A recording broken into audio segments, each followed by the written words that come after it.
Replacing the Jaguar E-Type was never going to be easy, and when the XJ-S came along in 1975, a lot of people balked at it for being radical, awkward, even a bit weird. But over its 2.5-decade-long life, it matured like a fine wine. What's more, after years of values being in the doldrums, they're finally a thoroughly appreciated classic. So here's everything that you need to know if you want to buy yourself a Jaguar XJ-S.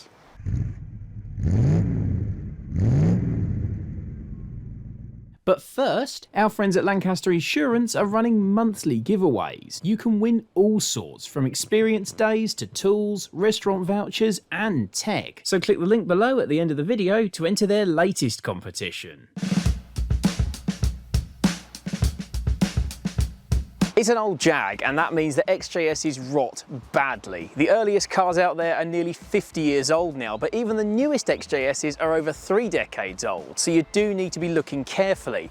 A common rust spot for XJS's is the floor pan. The jacking points for these cars are bespoke to the XJS and of course the Aston DB7, and they've got a very odd jacking point that needs a specific XJS jack, and if you just use your normal trolley jack on it, it's very easy to damage it, crumple it, and that starts letting water in, starts rotting the floor of the car out, and then that is major structural work to get it right again. Have a good knock all the way along the sills, push firmly up on them, make sure you're not pushing through a floor pan into the carpet, and be suspicious of any fresh welding patches or particularly thickly applied underseal, because that might suggest a quick bodge up job, which is no go on these cars. It will weaken the structure, particularly on a cabriolet, and that could be potentially dangerous, not just expensive. On all XJS's, but particularly the coupes, given the slightly odd buttress rear shape of the roof, water ingress is also common, so get the boot lid up, check is the seal good, is there any rust hidden underneath it, and look for any other signs of rust. Is there wet carpet, is there a smell of damp, and is there any water staining on the boot lining, because any of that could be rotting the floor pan out. So once again, get under the car, look at the boot floor, is that solid,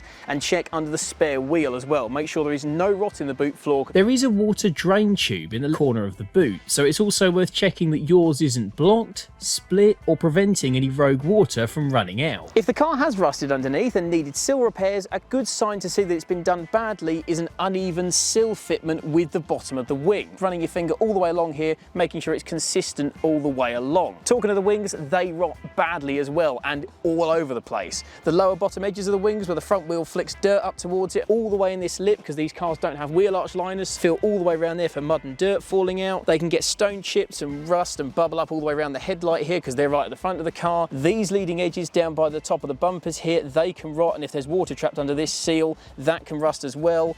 And these wings are not cheap. And of course, you've got to paint it as well. Don't forget there's 2 of these, so you could be talking well over £1,000 to replace just a pair of wings on an XJS. Rear arches rot, obviously, what with all the crud thrown up by the rear wheels up into them, and a good sign of an inadequate repair on these cars is a lack of an obvious seam. This is a factory joint, it shouldn't have been blended in. Doors can rot too, not just the inner frame where water gets down past the weather stripping when the window's down, but the outer skin, of course, with road grime getting flicked up here, stone chips. Open the door, have a good look all the way around it where it meets the A-pillar. Does the hinge drop when you open it, which might suggest more than just rotten hinges? That could be the frame of the car doing that.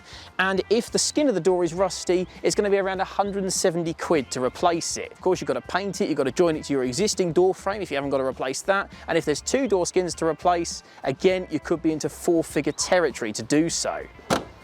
Finally, on post-1991 XJS's, these cars were galvanised, but as we said in our Porsche 944 buying guide, galvanisation does not guarantee a lack of corrosion, because on those post-91 cars, there's a lot of propensity for rot around the windscreen, the bottom of the A-pillars leading to the scuttle. This is complex, expensive metalwork to do, so you want to thoroughly inspect for any rot around this area. Look in the car and look for any misting as you're driving along. If it smells damp, it probably is. US regulation preventing enclosed headlights meant that American XJS's got these chrome bezeled quad headlights. They're generally cheaper to replace, they're completely legal in the UK as long as your beam pattern passes an MOT test, and they allow the fitment of better modern bulbs. But the look certainly divides opinion. Finally, if you're looking at a convertible like this one, check the hood is in good nick. Check that the heated rear window is working and try the roof. Put it up and down. Is it smooth? Is it clean? Does it make any funny noises? If you're going to need a replacement roof entirely, you're well into 4-figure territory to do that. It's not a cheap job. So check thoroughly, pretty much everywhere for rust. Make sure the roof's good. Right, moving on.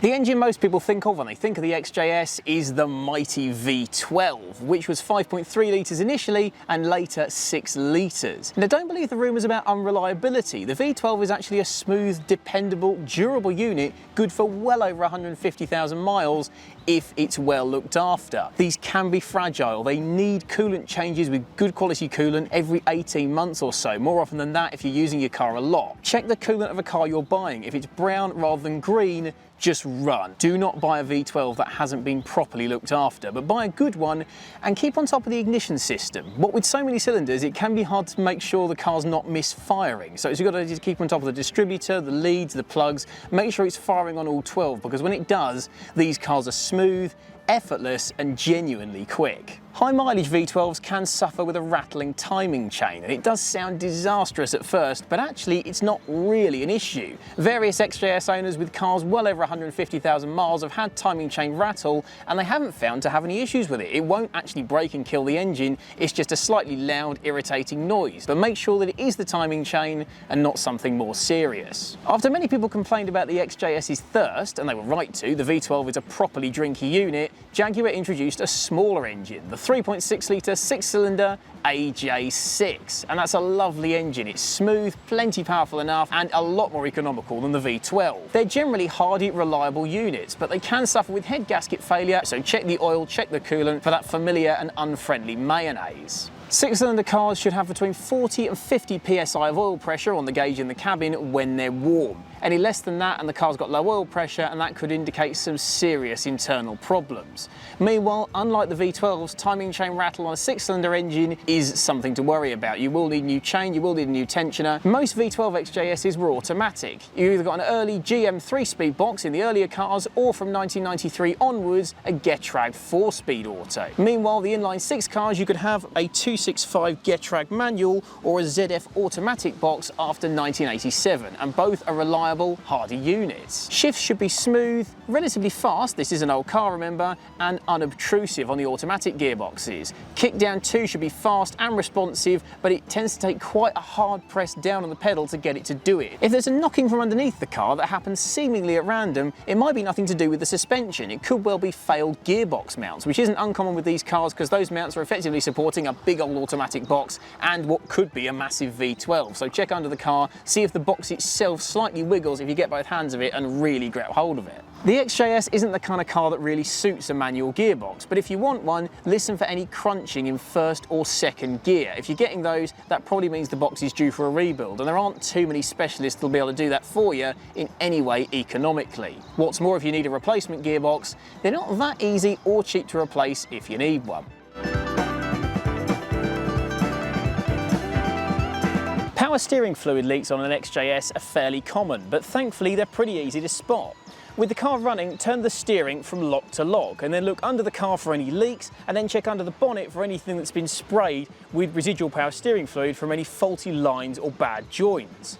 Up until 1992, the XJS also had inboard rear brakes, a system that Jaguar had used for decades. Now, if you've never done it before, working on inboard rear brakes can be quite intimidating. It's not just the same as pulling a wheel off and there's the disc, the pads and the caliper like you get on most cars. It's totally possible to do it DIY if you're so inclined, but for your first go, take it to a specialist, let them talk you through it and all the little quirks and nuances of doing so you can do it in the future. But that said, all the parts are readily available to do so and not too expensive. Replace the fluid around every 18 months to 2 years, depending on how often you're using the car, and regularly inspect the discs and the pads, which are not expensive to replace if yours are worn out. You're looking at around 20–25 quid for replacement discs, so there's no excuse from a budget point of view. Keep on top of it and these cars do stop. The XJS has got double wishbone front suspension, and over time, around 50,000 miles or so, it tends to wear out the top bushes, which allows the arm to move and ultimately will knock your tracking out. So check for all the signs that a car's not tracking straight, look at the tyres, are they wearing unevenly, and will the car drive straight down the road without trying to pull the wheel out of your hand. This isn't a nimble MG midget,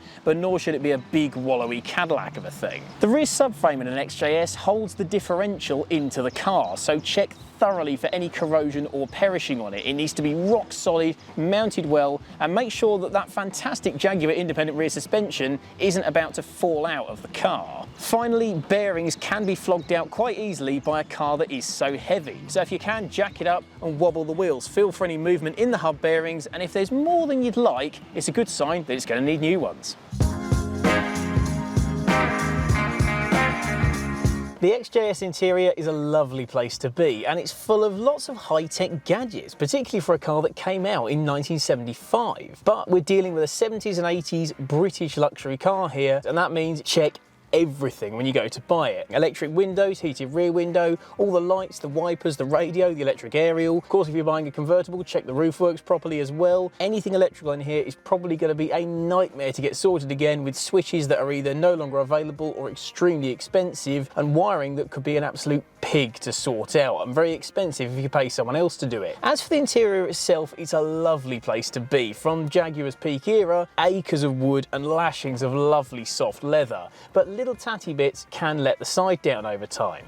This centre console, it's quite common for the wood veneer on it to dry up and start getting flaky and bits coming off of it. This particular car has had it re-veneered, and you can have it done professionally, which lifts your interior, but you're going to expect to pay around 350–400 quid for a good job on that. That scuttle rust that we talked about earlier affects the interior as well, so feel around the top of the dash. If that's damp, look for signs of water staining on the A-pillar trim, and look at the footwells, because obviously any water that gets in through the scuttle will end up on the floor. Are the carpets damp? Do they smell a bit musty? Look under them. Have they started to rot the floor pans out? If there's any signs of that, just walk away. The problems will be immeasurably hard to sort out. Finally, from a practicality standpoint, XJS's are quite cramped. This convertible's got a bit more headroom to play with, but the coupe does feel particularly hemmed in. You haven't got much room to stretch out, and you do have to hunch down if you're taller than about 6'2", 6'3". As for the back seats, you are not getting humans back there, certainly not adults. There's minimal legroom, and in a lot of convertibles, you don't even get the rear seats anyway. This is not a practical daily driver.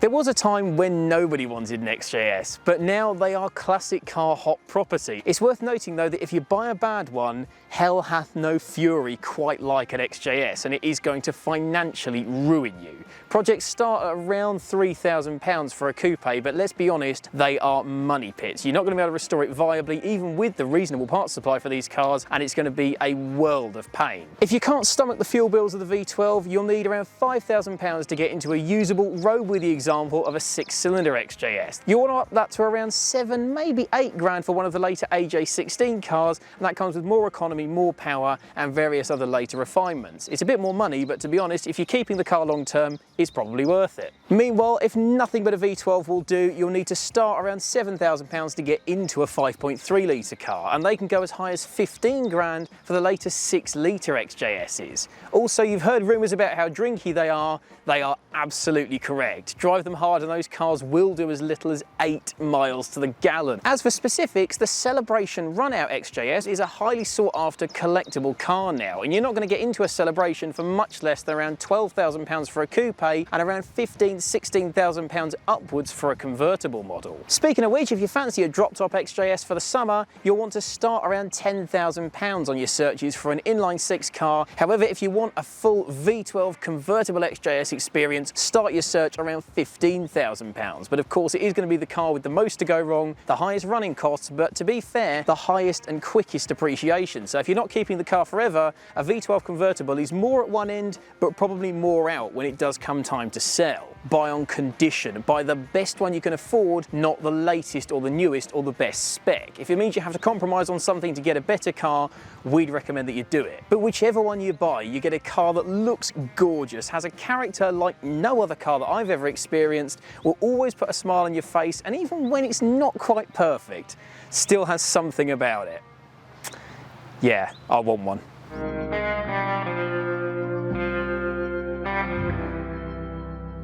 This video is proudly sponsored by Lancaster Insurance. Give them a call on 01480 400 889 for an insurance quote on your classic car. And don't forget to click the link below to enter their latest competition.